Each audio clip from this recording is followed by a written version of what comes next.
We've got one more game here that you've played early. Yes. Doom: The Dark Ages. Yes. I got the opportunity to play this one a couple of weeks ago now, and yeah. I had a lot of fun. I can't even think of where to start. It's a prequel to Doom 2016, so it sort of tells the story. I don't know if it tells the entire story, but it tells the story of how Doom Guy came to be, how the Slayer came to be in the situation that he was in the coffin in 2016. So yeah, right away, it's a lot more story focused. There's a lot of storytelling. First thing I did, pressed every button on the keyboard to see if you could skip the cutscenes. You can indeed skip the cutscenes, so that's nice. I appreciate that. What key was it? J? It was spacebar. Spacebar. Oh. How many? Did it take you like 34 goes to get there, or? Yeah. I started at ESC, and then for 1, for 2, all the way for through? 3, yeah, all the way through down to space. It was brutal. It took forever. They were looking at me like, "What are you fucking doing?" But yeah. So yeah, you can skip the cutscenes. I didn't skip the cutscenes, but you can. And yeah, it's sort of just it's a science fantasy sort of gothic, grimdark fucking story. Hell and angels and makers and kings and shit. And yeah, you are the Slayer. The makers have some method of keeping you under control, and what I assume happens is you break that method of control. But yeah, this time you've got a fucking shield. Eventually you get a chainsaw attached to that shield, and yeah, the shield plays a pretty big role in the game this time. So if what I was thinking was, if Doom Eternal was Bloodborne, then Doom: The Dark Ages is Sekiro. In that, in Bloodborne, you're supposed to press the attack, right? You parry where you can, but a lot of what you're doing is dodging, and you're dodging forward. You're dodging towards the enemy, and if you get hit, it's in your best interest to just fucking hit back, right? Because you've got that ability to regain your health. In Doom Eternal, you want to charge into the fight at all times because you want to stay close to enemies to always be regaining your ammo and stuff like that. In Doom: The Dark Ages, that's not really the case. They kind of what's happened with the shield is now you've got it's almost like a rhythm game in that you can block projectiles, but there are certain projectiles that are a different color, and you can, if you perfect parry those, if you block at just the right moment, then you'll send them back, and that's a huge way that you can dismantle or disable your enemies without wasting any of your fucking ammo. So that plays a huge role in this one, is perfect parrying. So what you're really doing is you're what it winds up doing is, instead of really pressing up close to enemies, you want enough space so that you can see when those parryable attacks are coming, because the normal attacks are like red or yellow or whatever, and the parryable ones are green. And so yeah, you want to be able to see when those are coming. If you're right in their fucking face, you can't see that. Not to mention that most of the enemies that are doing this shit are trying to get some distance on you anyway. The trick is you want to keep the distance like such that you're not so far away that you can't go and then get whatever they fucking drop, because you like resources are. It's almost like they took Doom 2016 and they took Doom Eternal and they sort of mashed those two together. Because instead of in Doom 2016, obviously the most efficient way to play was to just run backwards and hold on to and just like shoot the fucking super shotgun the entire time, run backwards and par through health. In Doom Eternal, the most efficient way to play was to like chain your weapons together so that you'd be able to weapons and attacks together, your grapple, your melee, all that kind of stuff, so that you'd be able to get different resources all the time. But that sort of meant that you're always going forward. In this one, you are almost staying in this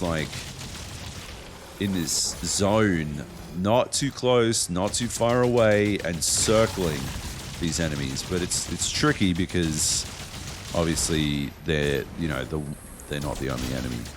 There are a fuck tons of enemies. I'm certain you're fighting more enemies than you ever have in a Doom game before. In this, I've definitely felt overwhelmed a couple of times. I was playing on Nightmare because I got big cojones, and yeah, it's tricky. Like I was feeling the fucking pressure. Initially, you're sort of just going through a regular style of like a regular level. So it's not a corridor. It's not a linear corridor. You are able to like branch off, and it's a maze. But it's not a particularly complex maze. It's like the maze you find on the back of a fucking McDonald's place, man. Like a child could solve this maze. You know where you need to fucking go. And even if you don't, you can always bring up the map, press tab, bring up the map, and you can see where you got to go next. I'm just going to say it. When you press tab while you're looking at the map, that doesn't close the map. You have to press escape. It drove me nuts. But it is an early preview build. But yeah, I'm like, I press tab. No, tab, close the map, tab. Anyway, so yeah, it's a maze that anyone can fucking solve. But it is a maze. There are branching paths. There's secret things to find. There's like little ledges to drop down and stuff like that. You are rewarded with for exploring. We weren't rewarded in our playthrough, obviously, but what would be the fucking point, because we can't take it with us. So that was cool. I enjoyed that part, and it sort of like, gives you the idea, like walks you through what you're getting yourself into. It was the first 2.5 levels of the game, as far as I am aware. And then after that, we jumped into playing as I don't fucking know what it was called, a Titan, I think it was. But you're in a giant mech. Giant mech shaped like the Doomslayer. And I had a little bit of the old, like, I guess cognitive dissonance in this one. Because like you're the Slayer. You're the Doomslayer rolling around, and you're in this mech, theoretically to save the city. But holy shit, the amount of fucking bridges I destroyed. I just like fucking kicked through these fucking bridges. And it's not like I was just being a dick kicking through bridges. I had to kick through these bridges to continue down the path. So I was a little bit thrown by that. I'm like, does this thing, like, can this thing not lift its knees up or something? Like, fucking, like, make a giant robot. This is going to sound rich because I've never designed a giant robot, but I think you should make a giant robot that can lift its knees a bit, is all I'm saying, right?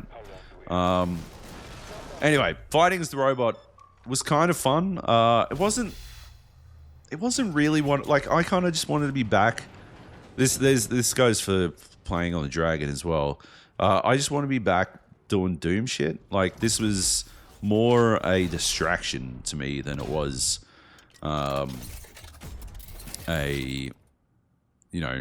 something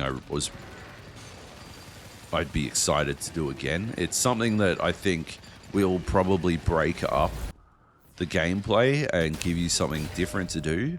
But the truth is, I was having enough fun just playing as Doom Guy that I don't really need it to be broken up all that much. I don't need, like, yeah, I don't know. Let's see how it goes in the full game. Like, it's one of those situations where, like, it might actually, who knows, maybe I was 4 hours into the game, I'm not sure. They definitely jumped us ahead to the robot part and then jumped us ahead to the dragon part. The dragon part was actually pretty cool. I think I liked it more than the Titan gameplay. The Titan gameplay was kind of just, like, it feels very epic. It feels very metal, but you're kind of just you're just a much slower Doom Guy. And you don't really have the same, I don't know, you feel less powerful, to be honest, because you're up against these giant Titan hell beasts, and yeah, you're not outmatched, you're just matched by them. Whereas when you're on the ground as the fucking Doomslayer, you're fighting fucking 50 fucking things all at once, and you're ripping all through all of them, and it's like, yeah, I am fucking blood, motherfuckers, get the fuck out of the way. So it's just a little bit, I don't know. Yeah, anyway, then we moved on to the dragon part. The dragon part's really, really cool. It starts out tricky to get the hang of. Like, you're flying this dragon. It sort of reminds me of, oh fuck, there was a game on the Xbox where you flew a dragon. Spyro. That's what it was, Spyro. It reminds me of Spyro. But yeah, you were flying as this dragon, flying through these tunnels, and it did a really good job of, I've got to assume there are assists, like control assists, that are keeping you from smashing into the fucking tunnel walls too much. But I felt like I was in control, and I was pissing through these fucking tunnels, and yeah, like narrowly missing the walls and shit like that. And that feels really fucking cool. And then you get out into this open area, and you've got to kill these fucking these ships, these like drop ships. And the drop ships, to kill them, you got to take out the air defenses first, and the air defense, it sort of uses the same mechanic as the parry system. So but instead of perfect parrying, you perfect dodge, and so you wait until the green is about to hit you and dodge away from it, and then you're able to attack, do a shit ton of damage. But the trick is that once you take out those air defenses, you land on that fucking ship and you run through the ship as Doom Guy, and you fucking murder everyone on board, and that's when it fucking explodes. And then yeah, you just do that to a couple of different ships, and that's actually, I thought that was really cool. I thought that was a really well executed situation, or sequence rather, because it just, I don't know, it was just fun. I think it's because I got to be Doom Guy again. You know, like, I just had the most fun when I was fucking dooming it up, slayering it up. And then the last sequence we did is the game has these giant open area sections where you're just rolling around, and you don't have, like, it's a big open map, and you've got a bunch of different fucking objectives, and you can tackle them in any fucking order you want. And you can choose not to go into an area if you think it's going to be too difficult. There's side objectives for you to do, stuff like that, like secrets again. But yeah, it's not a corridor, it's not a maze. This is just a giant fucking area. You can go to all of this, and yeah, that was rad. That was the game at its peak for me. I was rolling around, fucking shit up, working out where I'd go next, and then, yeah, murdering shit. It did. There are a couple of areas, because I was on a high difficulty. There are a couple of areas where I ran into what I feel like it's way too late. It's way too late to do any of this, right? It's way too late to do this, but I feel like the game would benefit strongly from having some way to indicate when shit has spawned behind you. Because some of these areas you go into, and it's sort of like a locked off combat arena, and you've got to, like the one I'm thinking of, you've got to go and you've got to kill enough regular enemies to dismantle the shield that this mini boss has up the back of the arena. And there aren't enough enemies when you first walk in to do that. So what happens is when you kill the last enemy that isn't the mini boss, another wave spawns in, right? But if that happens and what spawns in front of you is a big fucking mean dude, you will focus on that, not aware that a bunch of other fucking shit has also spawned behind you, and it is fucking you up. And you know, obviously what normally happens in games is you've got your damage indicators, and that is still the case in Doom the Dark Ages. When you get shot from behind, you get like a red marker at the bottom of your screen to indicate that the damage came from behind you. That's fine. Except when you're on a higher difficulty, the amount of damage you take from getting shot once is too much. Like, it's too much to just fucking shrug off. You can't just, whatever. I'll turn around now. You're not fucking Master Chief. You don't have a fucking regenerating shield. All right, you got to fucking get that shield back. And if you just finished off a fucking wave of cunts and you're desperately trying to get that shit back, when everything else spawns in and someone's behind you, you can eat a bit of shit. I just think some way of indicating that there's enemies, or actually just in general, it'd be nice. There's a radial compass at the top. It'd just be nice to have. Like, I think in one of the earlier ones, I did run into a sequence where a door wouldn't open until I killed all of the enemies in the area. Like, the next door wouldn't open until I'd killed all the enemies, which is a classic. It's a kill room. But I couldn't find this last dude for the life of me, and it was this little pissant dickhead who was hiding in a fucking corner. And I had to, like, fucking just have a red blip on the fucking radial map. Like, fuck it. And then when 15 cunts spawn behind you, have 15 fucking blips come up on your radial so that you know, oh shit, a shit ton of stuff just came up behind me. I don't know. If you're gonna have kill rooms, just have fucking markers where these motherfuckers are. Don't let that take away though from the fact that, like, when you get into the swing, when you get into the fucking flow, I don't know if it's as flow as Eternal, but it's hard to say because I played, obviously I played all of Eternal and I got fucking well into the flow of that game. I had a lot of time with that game, whereas in this, I had like 3 hours. So yeah, I don't know if I necessarily got enough time to get the full flow.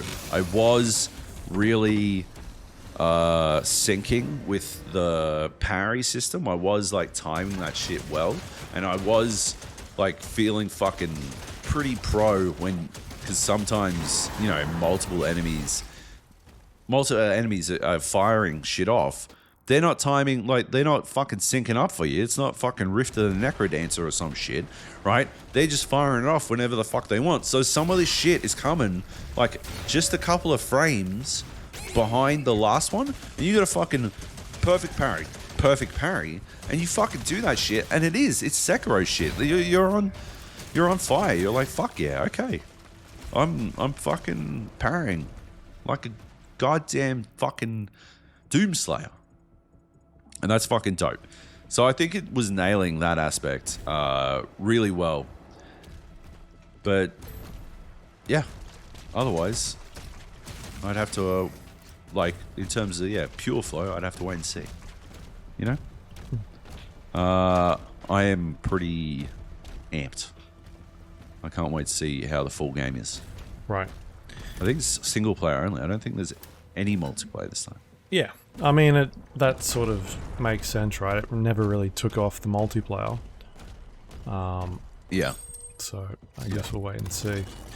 But anyway, yeah. I mean, I'm interested. I'm definitely more keen now. Like the trailers didn't really do much for me. Like it seemed like a pretty different type of game from the trailers that I saw. So yeah, I don't know. Like does it still do like a lot of the platforming stuff or? No, I didn't see. There are a couple of tricky sequences, like, but very, very light on compared to Eternal that I saw. I mean, your shield does act as like, so you can use the shield to like break things, but you can also use the shield to like you lodge it in a thing and then you leap to it. You leap up to it, and so you can use that for some platforming, but it's very prescribed. Mm-hmm. It's only in specific areas type shit. You know? Right. Yeah. Fair enough. All right. Yeah. That one has a release date, right? Or is it not? That's it. Yeah, it's May. I think Next it month. does, yeah. May. Yeah. Oh, yeah. Soon. May when? 13th. Oh, smart to get it out before Monster Train. Right. Yeah.